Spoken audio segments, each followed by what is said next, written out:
मकर संक्रांतीसाठी किंवा तिळगुळासाठी जर मुली सासरी जातात त्यावेळेस आपण जी भोगीची भाजी करून देतो मुलींना, किंवा असं म्हटलं जातं की भोगीची भाजी खाल्ल्यानंतर मागचे भोग जातात, आणि ही भोगीची भाजी आहे ना अगदी गावरान पद्धतीने कशी करायची त्यासाठी आहे ना पटकन रेसिपीला सुरुवात करूया।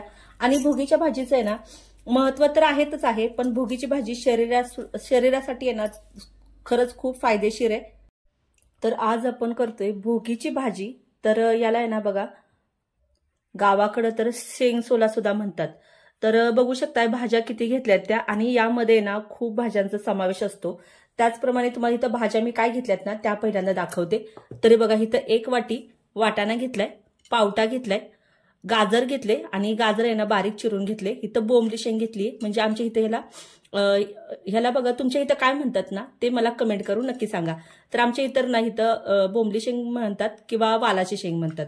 आणि इथं हरभरा घेतलाय, लिंबू घेतलेले, टोमॅटो घेतलेला आहे, त्याचबरोबर 2 बटाटे घेतलेलेत आणि बोरं घेतलेत। आता हे तुम्ही म्हणाल शेंग सोल्याच्या भाजीमध्ये बोराचं काय काम आहे, तर तुम्हाला सांगणार आहे पुढे याचं काय काम आहे ते।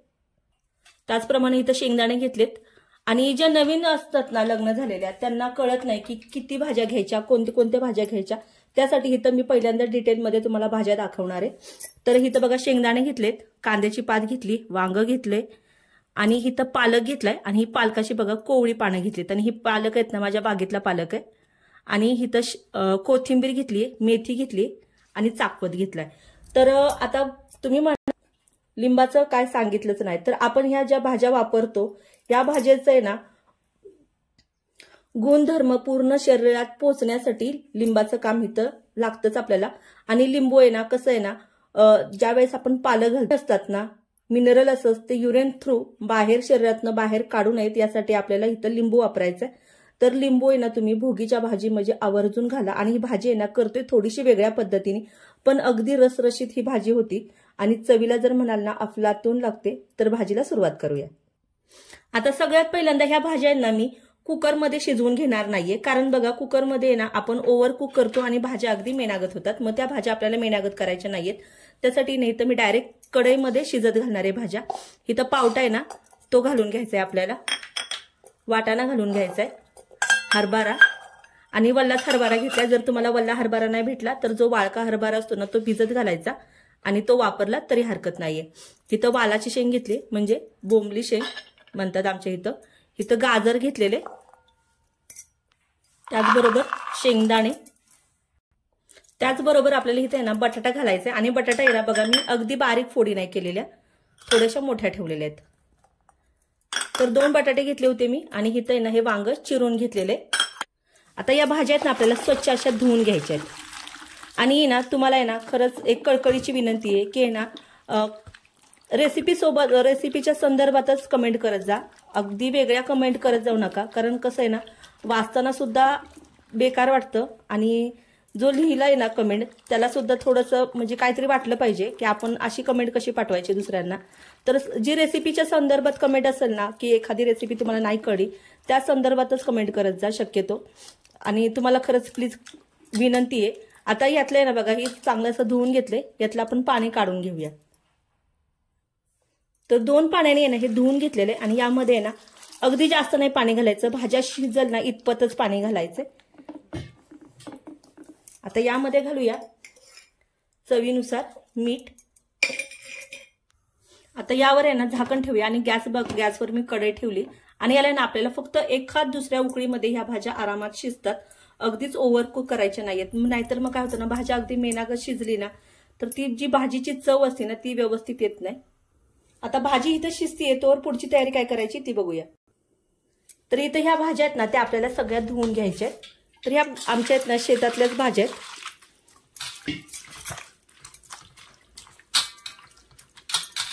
आणि भाजी शक्यतो आहे ना चिरण्याच्या आधी धुवायची असती, नाहीतर मग काय होतं ना त्यांचे भाजीतले जे न्यूट्रिशन असतात ना ते वाया जातात। तर आपल्याला आणि थंडीमध्ये आहे ना बघा शक्यतो जास्त भाज्या मिळतात, तशा आपल्याला उन्हाळ्यात जशा भाज्या मिळत नाहीत, त्यासाठी आहे ना भाज्यांचे न्यूट्रिशन हे शरीरात पूर्ण पोहोचण्यासाठी आहे ना भाज्या चिरण्याच्या अगोदरच धुवून घ्यायच्या असतात। आता ह्या भाज्या आहेत ना मी चांगल्या अशा काढून घेते आणि सेपरेट चिरून घेते। ते बघा इथं भाज्या चिरून घेतल्यात आणि बोर आहेत ना बघा, बोर सुद्धा मी बारीक चिरून घेतले, अगदीच बारीक केलेले नाहीये, बघू शकताय तुम्ही. आणि ना सगळ्या भाज्या अशा धुवून चिरून एका साईडला घेतल्यात. आता पुढे काय करायचे ते दाखवते. त्याचबरोबर इथं कांदा आणि टोमॅटो सुद्धा चिरून घेतलाय. आता भाजी शिजतीये, भाज्या चिरून झालेल्या आहेत. आता आपल्याला करायची पुढची तयारी. इथं ना कढई गरम करायला ठेवली आणि त्यामध्ये ना 1 चमचा भरून पांढरे तीळ घेतलेले आहेत. पांढरे तीळ आहेत ना आपल्याला हलकेसे भाजून घ्यायचे. पांढऱ्या तिळाबरोबर आहे ना आपण अजून एक वस्तू घालणार आहे इथं आणि ती खूप महत्वाची आहे. त्यासाठी ना व्हिडिओ पूर्ण बघा आणि आहे ना चॅनलला जर लाईक केलं नसेल तर लाईक करा, सबस्क्राईब करा आणि बाजूला जे बेल आयकॉन असतं ना ते दाबायला नक्कीच विसरू नका. तर हे बघा तीळ छान असे तडतड तडतड उडायला लागलेत आणि आहे ना गॅसची फ्लेम अगदी लोच करायची. लो हीटवरच आपल्याला हे तीळ चांगले खरपूस खमंग भाजून घ्यायचे. आता हे तीळ भाजलेत आपण काढून घेऊया. आता इथं घेतलंय 1 ते 1.5 चमचा कारळ घेतले आणि कारळ ना तुम्ही ह्या भोगीच्या भाजीला आवर्जून घाला, कारण कारळ जे असतं ना ते बघा खोकल्यासाठी वापरतात किंवा जे थंडीमध्ये ना थोडेफार व्हायरस होतात त्यासाठी आहे ना हे कारळ आहे ना हमखास भाजीमध्ये घालतात. आणि आमच्या इथं तर गावाकडे तर घालतात, तुमच्याकडे घालतात की नाही ते मला नक्की कळवा. आणि व्हिडिओ ना तुम्हाला माझा कुठल्या रेसिपी आवडतात, कुठली रेसिपी मी कशी केली पाहिजे ना ती सुद्धा मला कमेंट करून नक्की कळवत चला. आणि बघा 1-2 मिनिट आपल्याला फक्त भाजून घ्यायचे. आणि कारळ जे असतं ना तर हा बोलायला बघा शब्द थोडासा अवघड जातो, तर हे कारळ आहे ना लगेच भाजलं जातं. आपल्याला जास्त ओव्हर कुक करायचं नाही, जास्त करपट करायचं नाही, नाहीतर मग करपट भाजीला वास येऊ शकतो. आता हे भाजून झालंय आपण काढून घेऊया.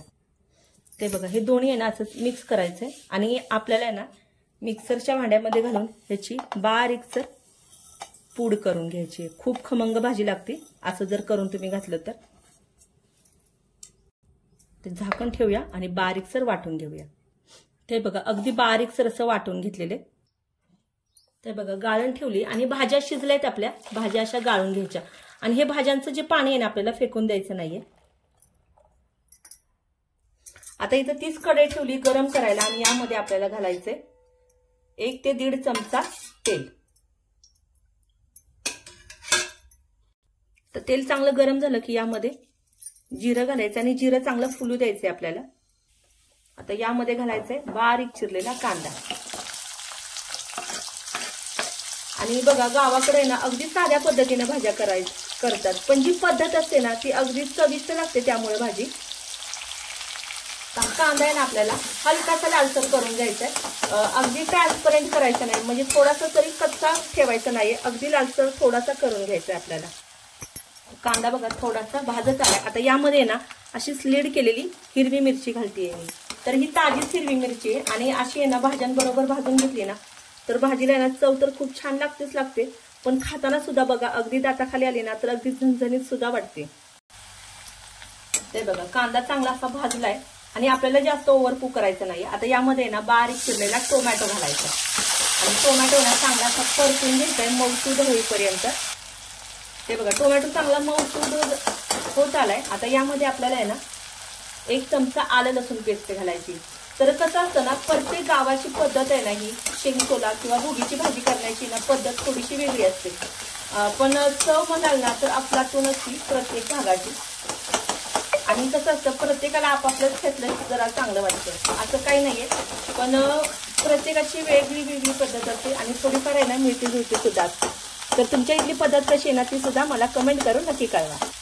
आता बघा आलं लसूण चांगलं भाजलंय. आता यामध्ये ना आपल्याला काही बेसिक मसाले घालायचे. तिथं हळद घेतली मी 1/2 चमचा, कश्मीरी लाल तिखट घेतलेले, घरगुती लाल तिखट घेतलेले, सातारी साईडचं आहे ते.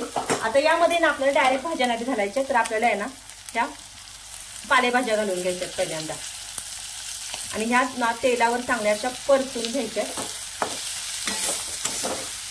गॅसची फ्लेम लो करायची, कारण जे नवीन करणारे असतात ना त्यांना कळत नाही की भाज्या एकदम टाकल्या ना तर त्यातलं पाणी तर रिलीज होतं, पण बघा खाली करपत जातात.